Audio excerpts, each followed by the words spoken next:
우리는 지난 시간에 첫 번째 주제로 하나님의 말씀을 대하는 태도에 대해서 살펴보았습니다. 오늘부터 두 번째로 주어진 사명에 대한 태도에 대하여 하나님께서 말씀하시는 교훈을 받으려고 합니다. 누구에게나 사명은 주어집니다. 우리말 사전을 보면 사명이란 사신이나 사절이 받든 명령, 맡겨진 임무라고 설명하고 있습니다. 우리 모두는 하나님으로부터 받은 사명을 가지고 사는 사람들입니다. 그런데 이 사명을 이루는데 태도가 중요한 역할을 합니다. 먼저 그렇다면 오늘 성경에 나오는 이스라엘 백성이 하나님으로부터 받은 사명이 무엇이겠습니까? 가나안 땅에 들어가는 것입니다. 그 땅은 열조에 맹세하여 주시겠다고 하신 땅입니다. 아브라함 때부터 주시겠다고 한 땅입니다. 16절 전반부를 보시면 여호와가 이 백성에게 주기로 맹세한 땅이라고 말씀합니다. 그리고 30절 중반부를 보시면 내가 맹세하여 너희에게 살게 하리라 라고 말씀하셨습니다. 민수기 34장 2절을 보시면 너는 이스라엘 자손에게 명령하여 그들에게 이르라. 너희가 가나안 땅에 들어가는 때에 그 땅은 너희의 기업이 되리니 곧 가나안 사방 지경이라 라고 말씀합니다. 오늘날 저와 여러분들에게 주신 사명의 땅은 무엇이겠습니까? 누구나 다 가나안이라고 하는 사명의 땅이 주어졌습니다. 저에게는 지금 사역하고 있는 하늘 소망교회가 사명의 땅입니다. 그리고 제 가정이 사명의 땅입니다. 땅끝까지 이르러 복음을 전하는 것이 제 사명의 땅입니다. 우리에게 사명은 내가 하지 않으면 할 수 없는 자녀 교육이 될 수 있습니다. 가정 복음화가 될 수 있습니다. 건강한 삶일 수도 있습니다. 사업의 성공일 수도 있습니다. 하나님의 나라를 전하는 전도가 될 수도 있습니다. 어떤 사람에게는 교회 건축이 사명일 수도 있습니다. 자신들에게 주어진 독특한 사명이 다 있습니다. 하나님께서는 각자에게 사명을 주시고 이 세상에서 살게 하십니다. 그래서 우리는 사명에 붙들려 한평생 살아야 합니다. 세상 대부분 사람들은 이익에 붙들려 살아가고 있습니다. 자신에게 이익이 있으면 머물고 이익이 없으면 떠납니다. 어떤 사람에게는 편리에 의해서 붙들려 삽니다. 편리한 곳에서는 머물고 불편한 곳에서는 떠납니다. 어떤 사람은 기쁨에 붙들려 삽니다. 쾌락이 있는 곳에는 머물고 불쾌함이 있는 곳에서는 떠납니다. 우리도 마찬가지이지만 그래도 신앙인은 궁극적으로 사명 따라 사는 사람들입니다.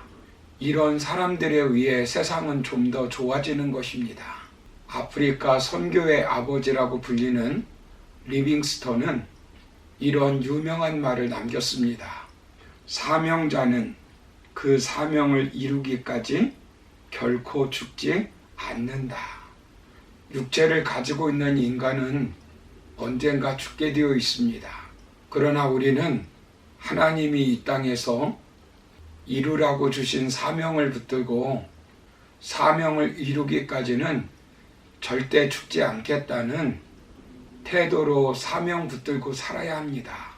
그렇다면 주어진 사명을 이루기 위해 어떤 태도를 가져야 하겠습니까?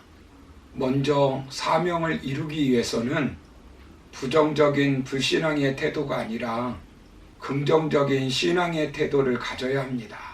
오늘 성경에 보면 사명의 땅 가나안 땅을 정탐하고 온 12명의 정탐꾼이 나옵니다. 똑같은 지형, 똑같은 사람들을 40일 동안 보고 왔습니다. 그런데 태도가 전혀 다른 두 종류의 사람들이 나옵니다. 10명의 정탐꾼을 보십시오.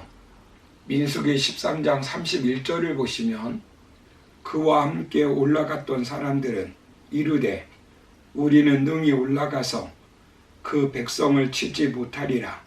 그들은 우리보다 강하니라 라고 말합니다. 할 수 없다는 것입니다. 그런데 갈렙을 보십시오. 13장 30절을 보시면 갈렙이 모세 앞에서 백성을 조용하게 하고 이르되 우리가 곧 올라가서 그 땅을 취하자 등이 이기리라 라고 말씀합니다. 똑같은 땅, 똑같은 사람들을 보고 왔습니다. 그런데 정반대의 말을 합니다. 왜 이렇게 정반대의 말을 할까요? 사명의 땅, 가나안 땅에 대한 태도가 다르니까 정반대의 말을 하는 것입니다. 태도는 마치 눈에 쓰는 색안경과 같은 것입니다. 빨간색을 쓰고 보면 온 세상이 빨갛게 보이고 파란색을 쓰고 보면 온 세상이 파랗게 보입니다. 부정적인 태도를 가진 10명의 정탐꾼을 보십시오. 31절 하반부를 보시면 그들은 우리보다 강하니라 라고 믿어버린 것입니다. 아직 싸워보지도 않았고 객관적이고 사실적으로 알게 된 것도 아닙니다. 40일 동안 지켜보고 그렇게 판단하고 결정한 것입니다. 그리고 믿어버린 것입니다. 그들은 당시 최고의 능력을 갖춘 애굽 군대를 이겼던 경험이 있는 사람들입니다. 하나님께서 함께 하시면 어떤 군대도 이길 수 있다는 믿음을 가질 수 있었을 텐데 그렇지 못한 것입니다. 근본적으로 하나님을 불신하기 때문에 이런 인식을 하는 것입니다. 32절 서두를 보시면 이스라엘 자손 앞에서 그 정탐한 땅을 악평하여 라고 말합니다. 그러자 백성들이 어떤 감정을 가집니까? 14장 1절을 보시면 밤새도록 통곡합니다. 그리고 14장 2절을 보시면 원망합니다. 14장 2절을 보시면 우리가 애굽 땅에서 죽었거나 이 광야에서 죽었으면 좋았을 것을 이라고 말합니다. 그리고 4절을 보시면 우리가 한 주의관을 세우고 애굽으로 돌아가자 하매라고 말합니다. 또한 14장 10절을 보시면 온 회중이 그들을 돌로 치려 하는데 그때의 여호와의 영광이 회막에서 이스라엘 모든 자손에게 나타나시니라 라고 말합니다. 자신들과는 반대적인 태도를 가지고 있는 여호수아와 갈렙을 돌로 치려고 합니다. 사명의 땅에 대하여 부정적인 태도를 가지고 있습니다. 그런데 여호수아와 갈렙은 어떤 태도를 가지고 있습니까? 우리가 곧 올라가서 그 땅을 취하자 능히 이기리라 라고 긍정적인 믿음의 태도를 가지고 있습니다. 그 땅에 대해서 어떤 태도를 가지고 있습니까? 심히 아름다운 땅이라고 인식적 태도를 가지고 있습니다. 그리고 8절을 보시면 과연 젖과 꿀이 흐르는 땅이라고 고백합니다. 9절 하반부를 보시면 두려워하지 않습니다. 8절 상반부를 보시면 여호와께서 우리를 기뻐하시면 우리를 그 땅으로 인도하여 들이시고 라고 말합니다. 그들은 과거 홍해를 건너가게 하신 하나님, 광야에서 만나와 메추라기를 주셔서 먹게 하신 하나님을 경험하고 믿었던 것입니다.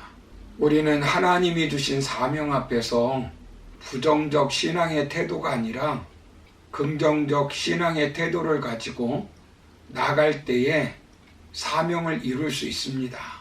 그러므로 여호수아와 갈렙처럼 긍정적인 믿음의 태도로 저와 여러분들에게 주시는 하나님의 사명을 이루시기를 주님의 이름으로 축원합니다. 감사합니다.